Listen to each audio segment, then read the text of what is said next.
혹시 우리 중에 배우가 꿈이셨던 분이 계신가요?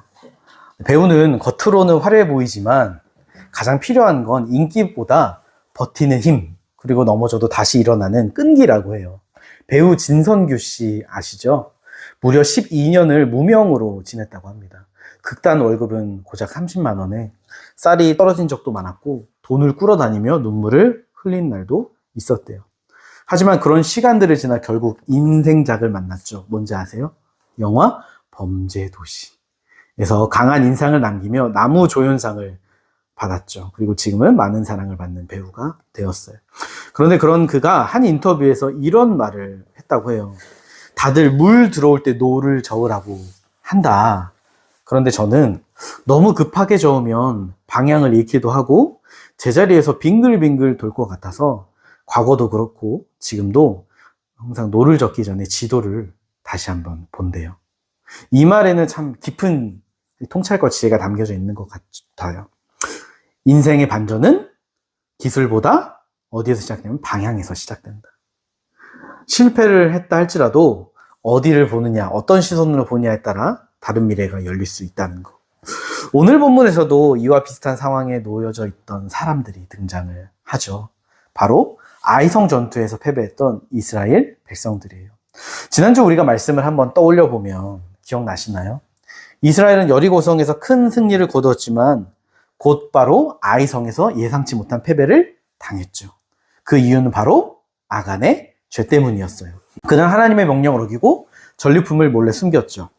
이건 단순한 절도가 아니라 하나님의 말씀을 가볍게 여기고 그분의 주권을 무시한 불순종의 죄였어요. 거기다가 이 당시 이스라엘은 여리고의 승리에 취해서 이 위기의 순간에도 하나님께 기도하며 묻지 않았어요. 결국 아간은 하나님의 심판을 받아 목숨을 잃게 되는데요. 그리고 그 직후 오늘 본문에서 하나님께서는 여호수아에게 이렇게 말씀하셨대요. 우리 1절 말씀 같이 읽어보겠습니다. 시작. 여호와께서 여호수아에게 이르시되 두려워하지 말라, 놀라지 말라. 군사를 다 거느리고 일어나 아이로 올라가라. 보라, 내가 아이 왕과 그의 백성과 내 손에 넘겨주었으니. 아멘. 여러분, 지금 이 말씀 어디서 본 적 있지 않으신가요? 어디서 봤죠? 여호수아 1장에서 모세의 뒤를 이은 여호수아에게 하나님이 하셨던 말씀, 두려워하지 말라, 놀라지 말라. 그럼 왜 하나님께서는 지금 이 시기에 같은 말씀을 다시 주셨을까요? 바로 이 직전에 아이성의 패배를 겪었잖아요. 여러분, 여호수아 7장 5절을 보면 패배 이후에 이스라엘 마음이 어땠다고 해요? 물같이 녹았다. 마치 얼음이 흐느져 물이 되듯 멘탈이 완전히 무너진 상태였던 거죠. 그러면 그 무너짐이 과연 백성들만의 문제였을까요? 그렇지 않죠. 보통 집에 쌀이 떨어지면 누가 가장 걱정을 하나요?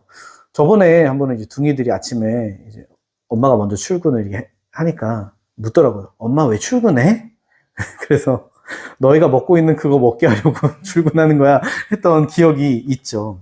여러분, 집이 어려우면요, 사실 가장 마음이 무거운 건 부모예요, 부모. 마찬가지로 이 백성들의 낙심 속에 가장 큰 책임감과 무거움을 느끼고 있을 사람이 누구예요? 여호수아죠. 리더니까.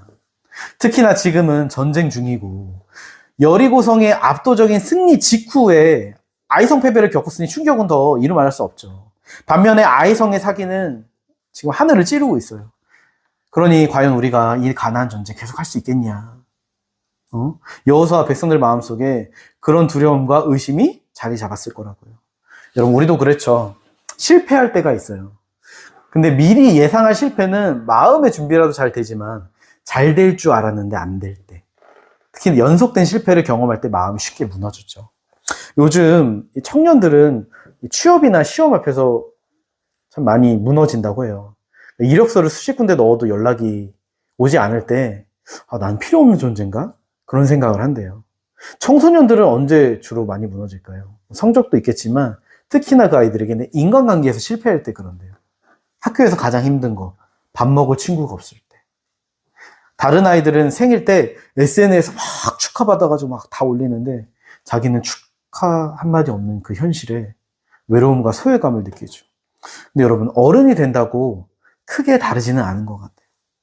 여전히 외로움 속에서 위로를 필요로 하는 어른들도 많죠. 여러분, 목회자들은 좀 다를까요? 목회자들은 언제 상심이 많이 될까요? 사역이 잘 안 풀리고, 특히나 이제 개척교회 같은 경우는 성도들이 교회를 떠난다고 할 때 내가 실패한 거 아닐까? 라는 마음이 찾아온대. 여러분, 우리 모두에게 이런 순간들은 다 있어요. 근데 문제는요, 이걸 이겨내기가 쉽지 않다는 거죠.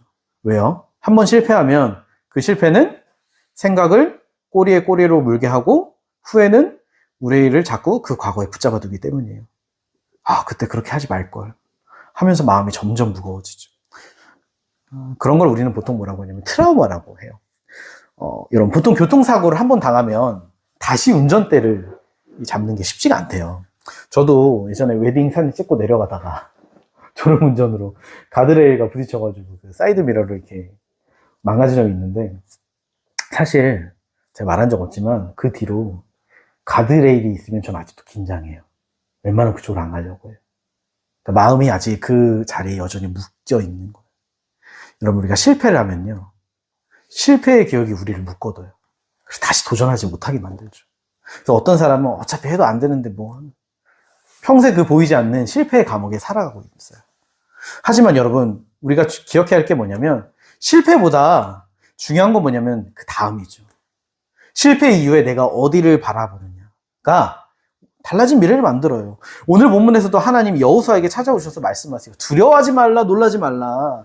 여러분, 아이성의 패배 이후 이스라엘은요, 하나님이 자신들을 떠나셨다고 느꼈어요. 근데 아간의 죄가 처리되자 하나님께서 말씀하시는 거예요. 내가 너희와 함께 있다. 이 말은요, 단순한 격려가 아니에요. 하나님과 그들과의 관계가 회복되었다는 선언인 거죠. 그리고 그 사실을 제일 먼저 여호수아에게 알려주셨어요. 왜요? 여호수아에게 지금 그것이 가장 필요한 말씀이니까. 그리고 이렇게 말씀하세요. 너 군사를 다 거느리고 일어나 아이로 올라가라. 여러분, 아이성은요, 어떤 자리예요? 지금 여호수아에게 실패의 기억이 있는 자리잖아요. 여러분, 대부분 사람들은요, 실패와 상처의 자리를 외면하려고 해요. 떠올리기만 해도 아프기도 하고 부끄럽기도 하고. 근데 여러분, 그거 아세요? 진짜 치유는 언제 일어나냐면 내 실패와 상처의 자리를 하나님의 시선으로 다시 마주할 때 시작돼요. 그 대표적인 예가 요셉이잖아요. 요셉 보세요. 총리가 됐어요. 자기를 노예로 팔았던 형들을 다시 만나요. 여러분, 인간적인 관점이라면 어떻게 해요? 화나죠. 내가 이제 권력 있으니까 너희들도 당해봐라 할 수 있어요. 근데 요셉 뭐라고 해요? 너희들이 나를 판 것이 아니라 하나님께서 나를 이곳에 먼저 보내신 거다. 하나님의 관점으로 보니까 용서가 되고 회복이 일어나는 거예요. 그래서 하나님은 지금 여호수아에게 말씀하세요. 너도 다시 아이성으로 가라. 실패의 자리로 걸어가라. 그리고는 여리고성 전투 전에 주셨던 동일한 약속을 주세요. 내가 그들을 네 손에 넘겼다. 여기서 중요한 건 뭐예요? 너의 시선이 아니라 하나님의 시선. 그 시선으로 다시 일어나라는 거예요. 그때 회복이 일어난다라는 거죠. 여러분, 보통 이단에 있다가 나온 사람들의 이야기를 들어보면 기성교회에 정착하거나 회복하는 게 쉽지 않대요. 왜냐면 사람들이 선입견을 가진다는 거예요. 이제 이단에 있던 애야.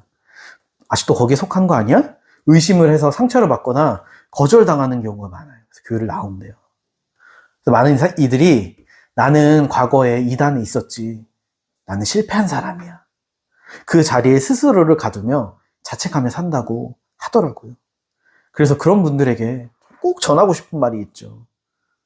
베드로는 예수님을 3번이나 부인했고, 사도 바울은 교회를 얼마나 많이 핍박했는지 예수님이 너 왜 나를 핍박하느냐 라고 하실 정도였지만, 그런 그들조차도 하나님의 사람으로 쓰임받았다는 거.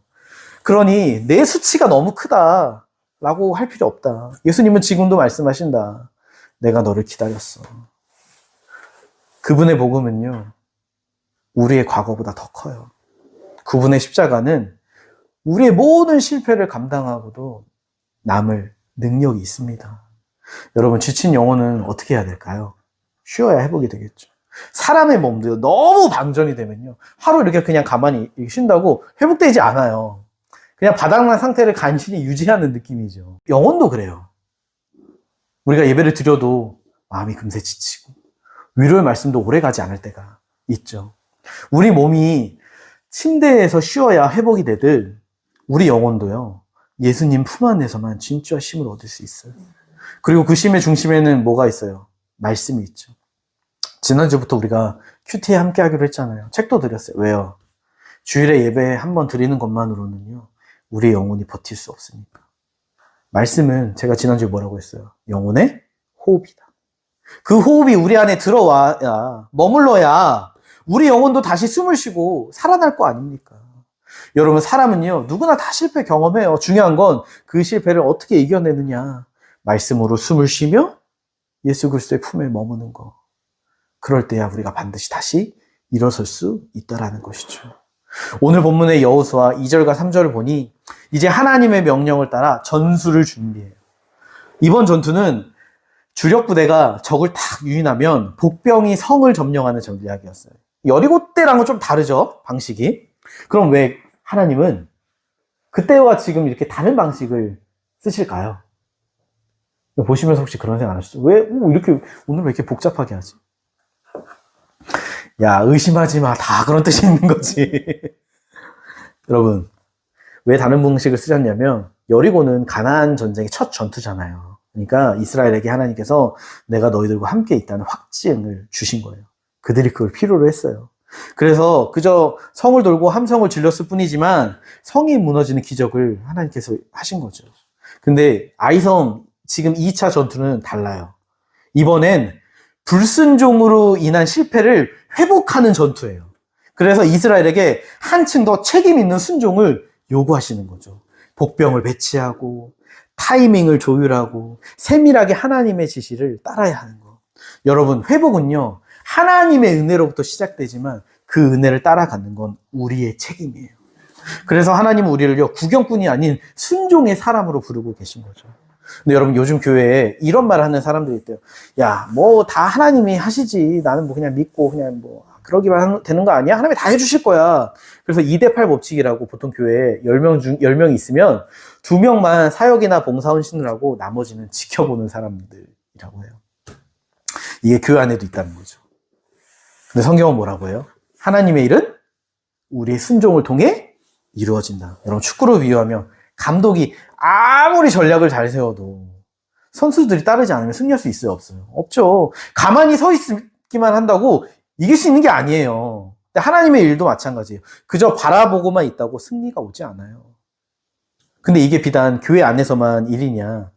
제가 청소년 사역할 때 늘 학생들에게 강조했던 게 있어요. 뭐냐면 너네 교회에서 뭐 예배드리고 봉사하는 거 귀해. 하지만 너희의 본분인 공부도 하나님 앞에서 사역이고 예배야. 맡은 자리에서 최선을 다하는 거. 그게 책임 있는 순종이야.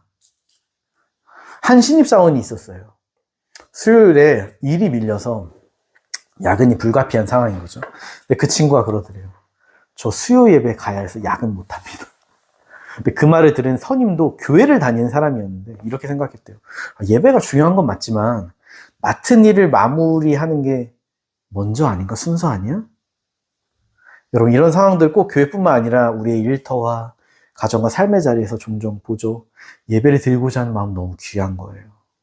근데요, 하나님이 주신 그 자리에서 책임 있게 일하는 모습 또한 하나님이 기뻐하시고 기뻐하시는 예배예요. 왜냐하면 하나님은 우리를 그 일터로 삶의 자리로 부르셨으니까. 여러분, 오늘 본문에 여호수아요, 직접 하나하나 복병을 배치해요. 뭐 하나님께서 알아서 하시겠지 하고 가만히 있지 않았다고요. 왜냐하면 하나님의 승리는 내가 땀을 흘려 걸어간 그 순종의 길 위에 온다라는 걸 알고 있었으니까. 여러분, 우리의 일상도 마찬가지죠. 영화 아이언맨 혹시 보셨어요? 1편. 방탕하게 살던 그 토니의 삶을 바꾼 한마디가 있어요. 뭔지 아세요? 좋아하시잖아요. 납치된 동굴에서 한 박사가 자기를 위해 죽었어요. 죽어가는 그 와중에 그 박사가 토니에게 마지막 말을 남겨요. Don't waste your life. 당신의 인생을 낭비하지 마세요. 낭비하지 마세요. 그러니까 이 말은요, 너 멋있게 살라. 그게 아니라 너의 주어진 생명을 헛되이 쓰지 말라. 너의 책임을 다해라. 라는 외침이었죠. 그 말이 지구를 구했어요. 여러분, 이 말은요, 우리에게도 동일하게 들려오죠. 우리는 예수님의 피값으로 살았잖아요. 그렇게 산 우리가 우리의 맡겨진 삶의 자리에서 주님을 위해 살아가는 거. 우리의 자리에서 최선을 다해 머물며 순종하는 거, 그게 낭비하지 않는 삶이죠. 그런데 여기서 우리가 기억해야 할 중요한 사실 하나가 있어요. 그게 뭐냐면 바로 능력은, 승리는 방법이 아니라 관계에서 나온다는 거. 여러분, 전략이 아무리 정교해도요, 잘 배치하고 해도 만약 이스라엘이 하나님과의 관계가 끊어져 있다면요, 그건 아무런 소용이 없어요.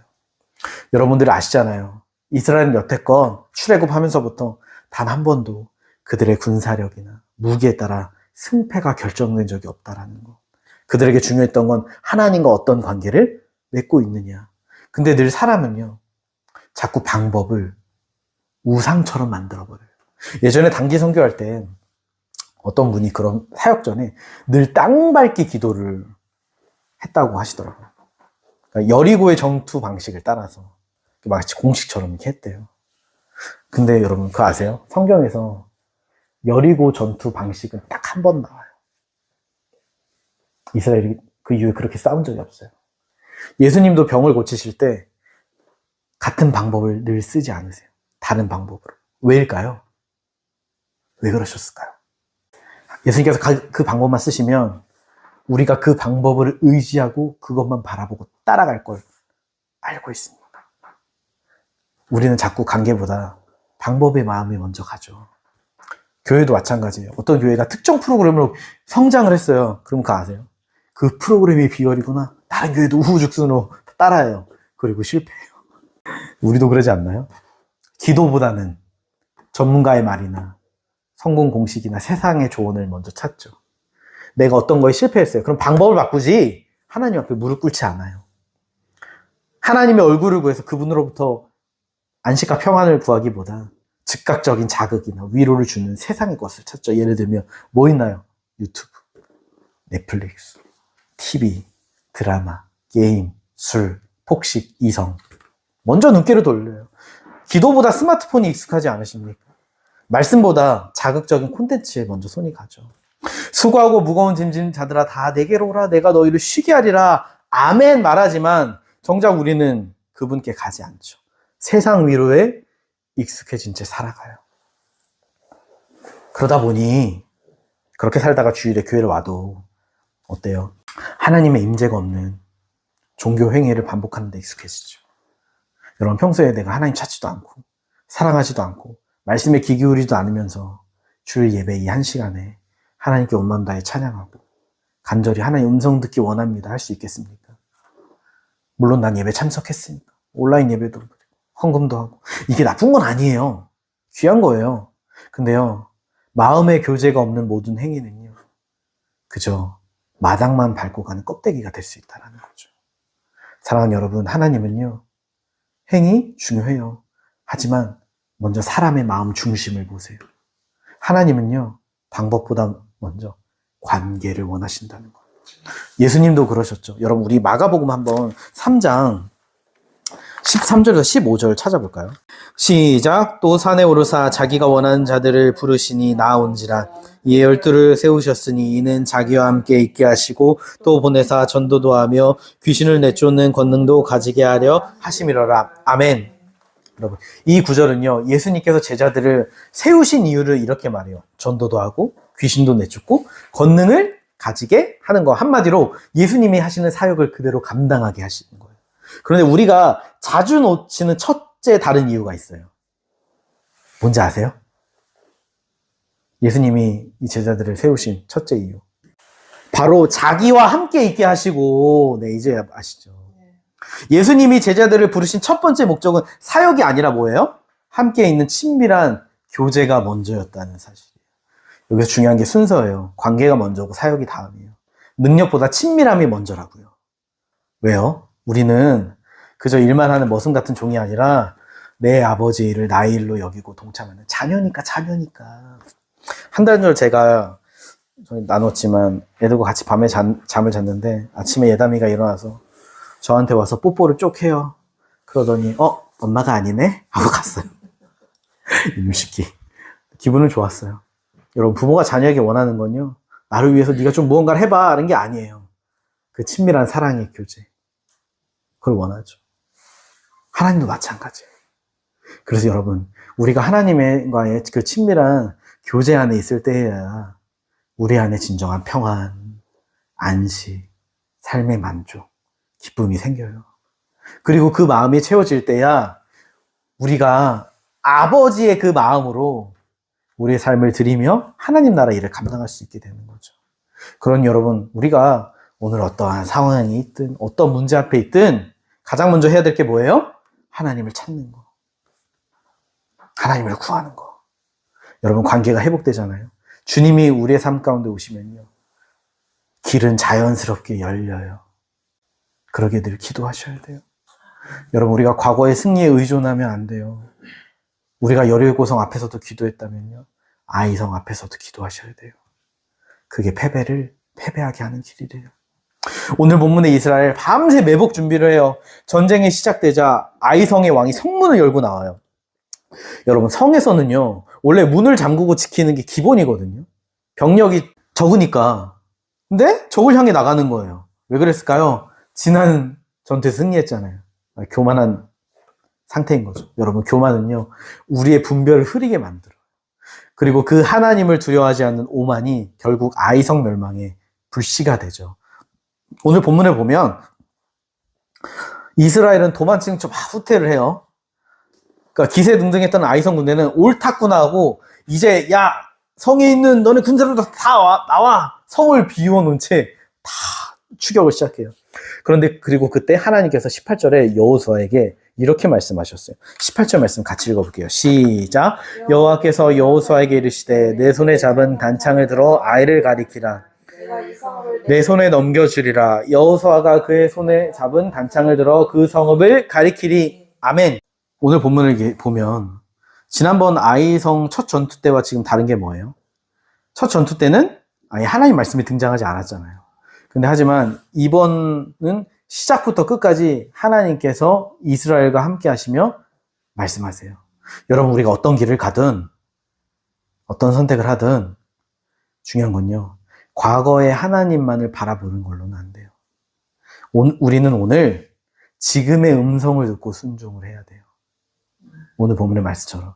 그래야 어떤 상황에서도 흔들리지 않게 하나님의 길을 따라갈 수 있는 거예요. 지금 겉으로 보기엔 어때요? 이스라엘이 패배하는 것처럼 보이죠. 만약 오늘날 기자가 이 전투를 취재했다면 그렇게 했을 것 같아요. 이스라엘은 전과 같은 패배 중에 있습니다. 가나안 정복은 불가능해 보입니다. 라고 했을지 모르겠어요. 그런데 하나님의 관점에서는 어때요?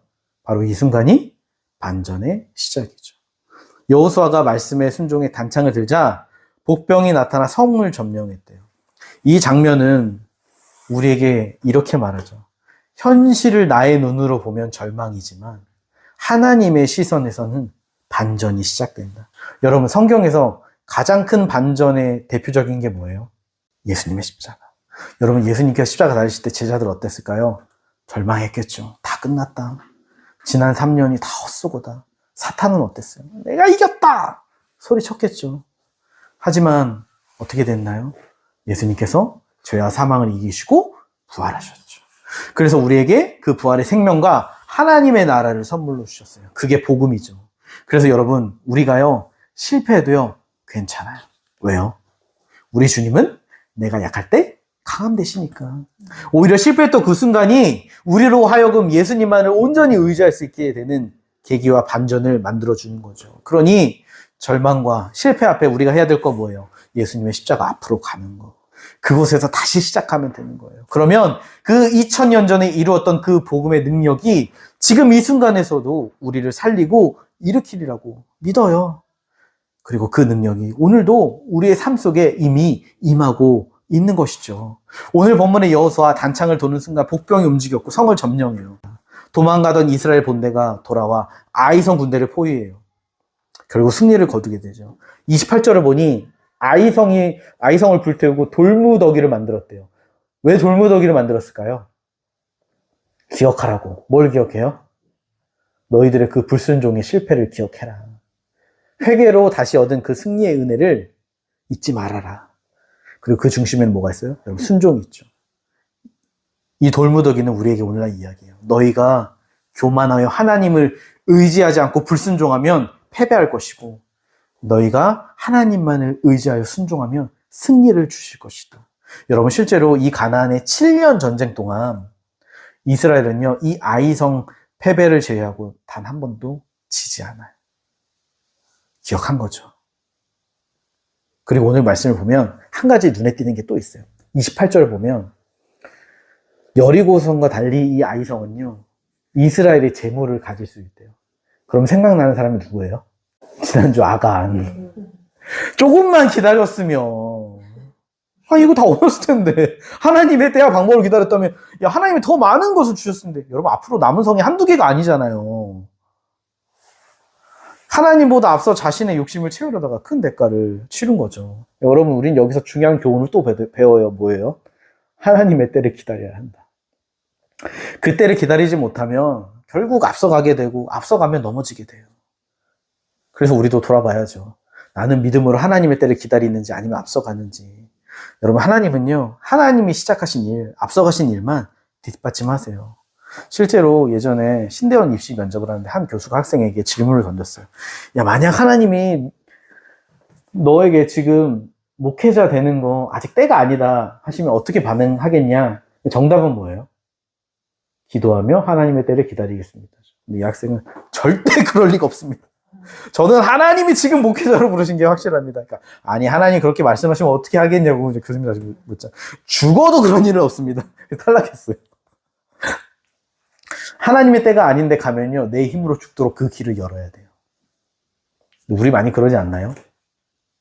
내가 먼저 시작해놓고 계획 세우고 하나님 이거 도와주세요. 도와주시면 제가 11조만이 되겠습니다. 그럼 하나님 우리 뒷받침해 주시지 않을까? 하나님을 나의 종처럼 여길 때 많죠.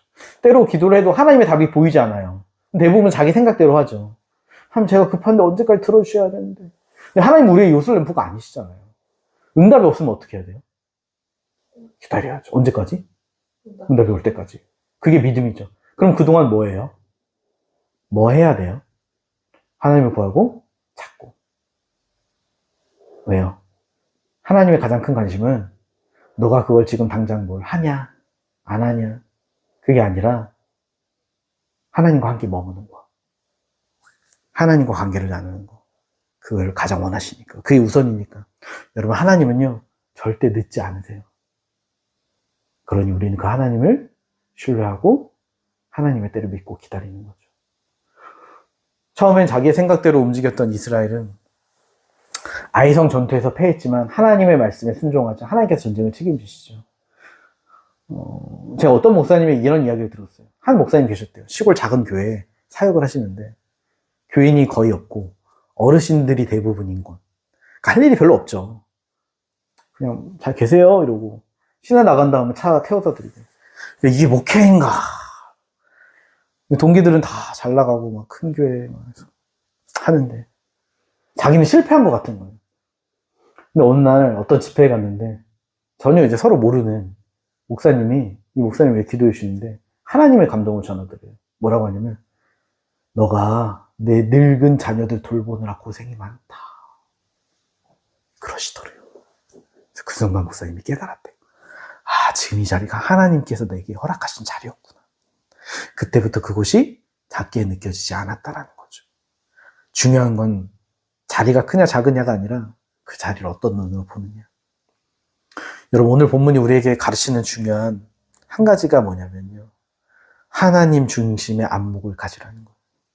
이스라엘 백성들이 과거의 승리에 도취되어 교만했었죠. 큰 패배로 이어졌어요. 우리도 그래요. 내가 잘나니까 그럴만 하니까 교만해질 수 있어요. 언제든지. 하나님을 놓칠 수 있죠. 여러분 교만과 겸손은요 종이 한 장 차이예요. 나고 하나님이면 이쪽으로 기울이냐 아니면 이쪽으로 기울이냐 차이죠. 하나님은 때로 우리에게 실패를 허락하세요. 왜냐하면 그 실패를 통해 하나님의 마음을 알기 원하시니까. 그래서 여러분들 우리는 교만치 않게 정직하게 말씀 앞에 서야 되죠. 근데 중요한 건요, 말씀을 보느냐도 있지만 뭐가 더 중요할까요? 어떤 눈으로 말씀을 보느냐. 우리가 말씀을 세상의 원리로 읽으면요 결국 말씀을 나를 합리화하기 위한 수단으로 이용해요. 야 봐봐, 아브라함, 이삭 다 하나님의 복을 받으니 부자 되지 않냐? 우리도 부자 돼야지. 여러분 실제로 이렇게 설교하는 사람 본 적이 있어요. 제가 근데 성경에 하나님의 복 받아도 부자 되지 않은 사람 훨씬 많은데요. 여러분, 예루살렘이 멸망하기 직전에 거짓 선지자들이 외쳤잖아요. 하나님이 우리와 이 성전에 함께 계신다. 그러니 안전하다. 근데 여러분, 이 약속이요, 성경에 있어요. 근데 문제는 이 약속을 주신 하나님의 마음을 몰랐다는 거죠. 자기들은 하나님을 떠나놓고 버리고 멸시했으면서 자기들이 보고 싶은 대로, 해석하고 싶은 대로 한 거죠.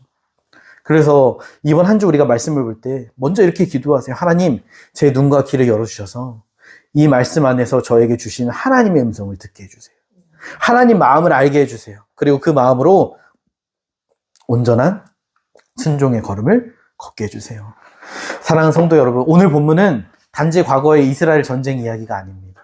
우리 인생의 실패, 낙심, 그리고 다시 일어나는 회복의 여정이 담긴 하나님의 말씀이죠.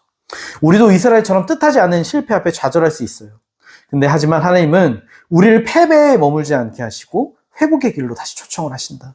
그래서 이번 한 주 이 4가지를 한번 실천해 보면 좋겠어요. 첫째, 우리의 삶에 놓여진 실패를 다시 바라보자. 다만 그 실패를 인간적인 눈이 아닌 하나님의 관점으로 해석하자. 둘째, 맡은 자리에서 책임 있게 순종을 하는 것.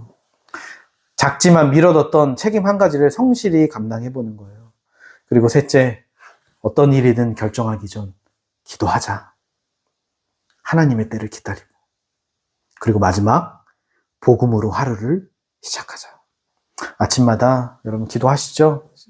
오늘도 예수 그리스도의 보혈로 나의 가정과 직장과 삶을 덮어주시옵소서. 오늘도 십자가의 능력으로 주님을 위하여 살기 원합니다. 여러분, 오늘도 하나님 우리에게 말씀하세요. 나의 관점으로 승리를 선포하며 걸어가라. 패배를 패배하게 하라.